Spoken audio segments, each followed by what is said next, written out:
hour. Should Indian officials be banned from speaking at Gurdwaras in the UK? I did have the Deputy High Commissioner Dinesh Patnaik on, and he had to go. We had him for a few moments, but he had to go. And he made the point: what are people afraid of? What is the problem? Why should Indian officials be banned from speaking? Do get in touch and tell me what you think. You can text 81869 or tweet me at BBC Asian Network. I've got a few guests still with me. I want to go to Rajvinder Singh, who's called in, because I know Rajvinder can't stay with us for very long. Morning to you, Rajvinder. What would you like to say about this proposed ban? Yeah, good morning. Thank you for letting me speak. First of all, I will set the context really, because I am a Sikh born in India. And I grew up in India up until the mid-30s, basically. I stayed in Punjab until the mid-30s, and I've been in this country only for the last decade or so, and maybe a bit more than that.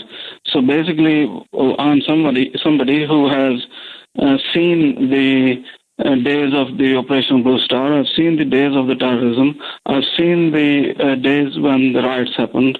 I think the Sikh community outside of India, outside of Punjab, basically, do not seem to have a clue about what do the real Punjabis want. I mean, the Punjabis themselves were against terrorism, so they helped the police actually to wipe out the terrorism of Punjab, because they were basically criminals infiltrating into the whatever movement they had at that time, and made the life of the ordinary Sikh and the ordinary Punjabis very difficult. So some of these people may not have gone to India very often. Some of these people may not have been born in India or even Punjab, may not have a clue about the day-to-day life of the Sikhs there. There is no police brutality there. There is no police oppression there. My whole family lives there, and we have always lived over there anyway. So that is one point. So when people and Sikhs particularly outside of Punjab, outside of India, I have seen these highly emotional debates happening. They don't happen in Punjab. You will be surprised to know that they basically, ordinary Sikhs just carry on with their lives really. And the other thing is, if somebody has been arrested on suspicion of terrorism, or whatever the reason, then let the law of the land take its course. Why this hue and cry about an individual and glorifying an individual who may potentially be charged with? So let the law of the land take its course and then take it from there. So those are the couple of points I just wanted to make really, that there is, I think, this hype around, the Indian government has done this, Indian government has done that. The life of ordinary Sikh Punjabi goes on very perfectly fine over there. And the social problems which somebody was pointing out earlier, yes, they exist. The drug addiction exists. The sexual violence against women, which is absolutely abhorrent, that exists in all parts of India. So basically, or maybe in all parts of the world. So there is that degree of lawlessness. But if we try to separate it into a police oppression against or the state oppression against the Sikh community, I'm sorry, I beg to differ. So in your experience as a Sikh born in India, you feel that... Sorry? As a Sikh born in India, you feel that the people that are calling for this ban are overplaying they're overplaying, dramatizing, highly emotional, and I think the Gurdwara politics outside Punjab, for example, in Canada, it's not so much in UK. For example, there are countries outside India in Gurdwara politics, murders happen. Okay. I mean, the Singh here was murdered somewhere in Canada a few years ago, basically. I'm sorry to interrupt. I just have to thank you so much for your points. I think it's good to get this other viewpoint on. I just want to try and get to a few other people that are on the line. Nishan Singh is with us, who's the Vice President of Sri Dashmesh Sahib Gurdwara in Leicester. And Nishan, I believe you're born in India. Yes, I am. So can I was one of the families that came to UK on political asylum. So when you hear Rajvinder's viewpoint, his opinion of how this is all dramatised, this is all overplayed, and he doesn't understand it, doesn't agree with it, and he says, well, I was born in India, and we don't see it in the same way as British Sikhs. So what would you say to that? Basically, he just needs to do his research. I mean, he needs to look at international records and look at all these human rights and look at the cases that are against India. I mean, he needs to look at the cases of the widows of Delhi, the Sikh genocide. That's all. He just needs to look at it instead of just focusing on his life. He needs to look what's happening around him. And I don't think he's done that. People do base it on their own experiences, though, don't they? That's human nature. Yeah, well, that's his opinion, and I can't really challenge that. But when you look at the wider world, what the history is, and how we have been occupied by India, it's obvious what's going on. In terms of your Gurdwara, I believe you have implemented the ban already. Oh, yes. Well, this ban was in place since 1984, and we've just polished it up now. How have you polished it up? Well, we just let the people know again, let them know why we banned them in the first place and why it's more of a need for a ban now because of this case with Jagtar Singh. Nobody's listening to him. The trial is being done by media. There's no organisation in this government, and we seem to call this government the third, is a next power, world power. But look at them. I mean, look at the Chennai Sikhs. That a lot of people have mentioned that they've just wasted so many years of their lives. They probably get compensation, but that doesn't match up with the years they've wasted of their lives. What do you think the ban will achieve, though? It will achieve. It's a message to them that you are not allowed. You're not allowed in the Gurdwara to talk about your policies anymore. If you want to come, you can come here to work. They don't come to worship anyway. If they want to come to worship, they're more than welcome to come and worship, and they're not going to come to worship. Have you seen that happen then? Have you seen that happen in the past? Where I'll tell you what they come to Gurdwara for. They come to Gurdwara to get informants, hire informants, to give information, implement the agendas. And you've seen that yourself? Of course we have. They came to our Gurdwara a couple of years ago, and they tried to buy our Pradhan out, for information. And it's happened to some of the youth in Leicester as well, where they're not directly approached, but in behalf of them, they've sent third parties to, look, sit down, let's make a deal, and we'll pay you so-and-so. You give us information on these Khalistanis or the radicals. And, it's really pathetic.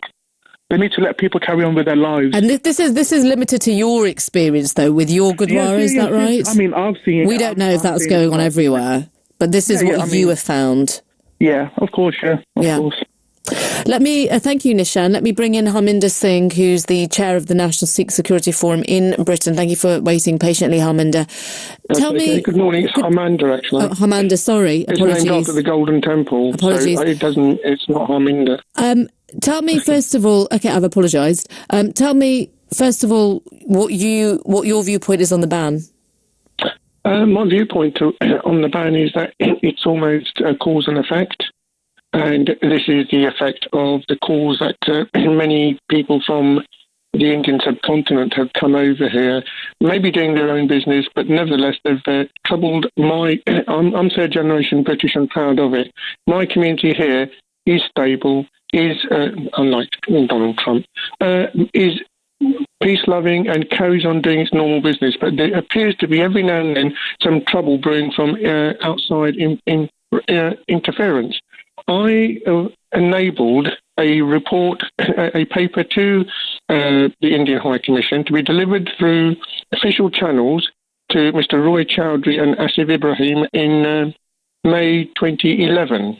And it actually asked for that there may be issues that we may not agree, the Sikh community in Britain and the government of India, but please, let's start on things that we can discuss and build on that to see whether we can put aside the other things and almost have a truth commission so that everyone can have closure on many outstanding issues.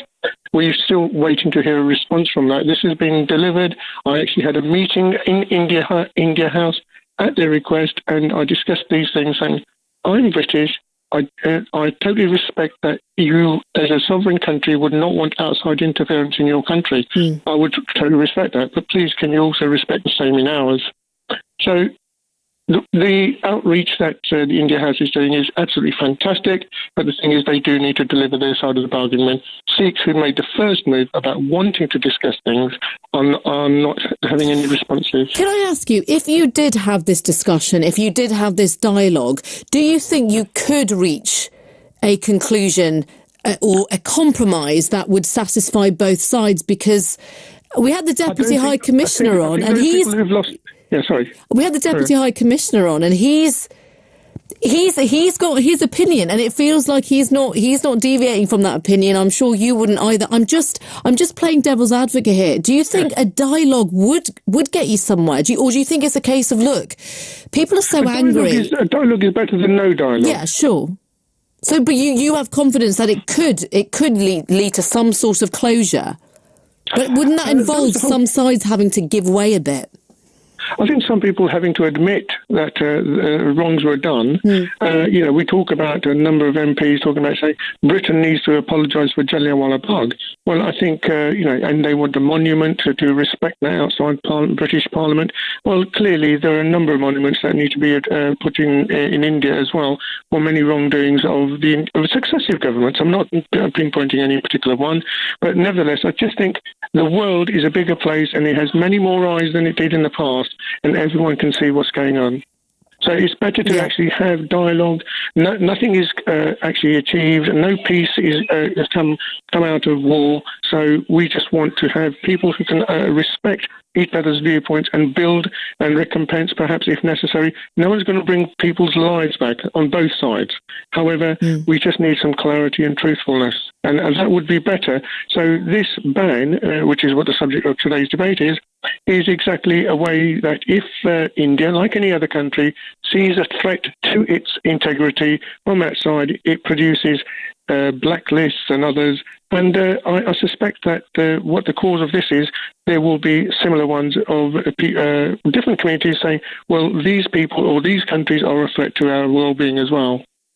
Let me go to Dibinderjit Singh, who's been with us for the last hour and 20 minutes. Thank you, Dibinderjit, for being so patient. Just to really give you kind of the final word on this, because are you confident that you can get everyone on board with this, to sign up to this, to agree to this, to understand this? And do you think it will have any kind of impact in the long run? I think, firstly, it's already having an impact from the reaction we've seen from... it's probably the first time I've heard a Deputy High Commissioner come on live on BBC Asian Network. They do give comments, but very rarely they come in. So they are probably deeply concerned. But you notice, though, he's still... from what I gathered from the Deputy High Commissioner, I don't know if you did the same, but he doesn't agree with the ban. That it wasn't like he was giving way on anything, though, was it? I'm well aware that Dinesh has a particular personality. I think Mr. Sinha is slightly different. Mr. Sinha's father was very close to General Shpeag Singh, who was killed in the 1984. He refused to attack the Golden Temple. There's a long history behind Mr. Sinha and his father. But Dinesh does come across, from what people have told me and politicians have told me, as confrontational. But nonetheless, there's no harm in having these conversations, because then listeners are able to understand that we may be millions of miles apart in terms of our views and the current views of senior diplomats in the Indian High Commission. And they will make up their own minds whether they want such individuals to be coming to Gurdwaras, celebrating Sikh events themselves, is what they've been doing in the recent past.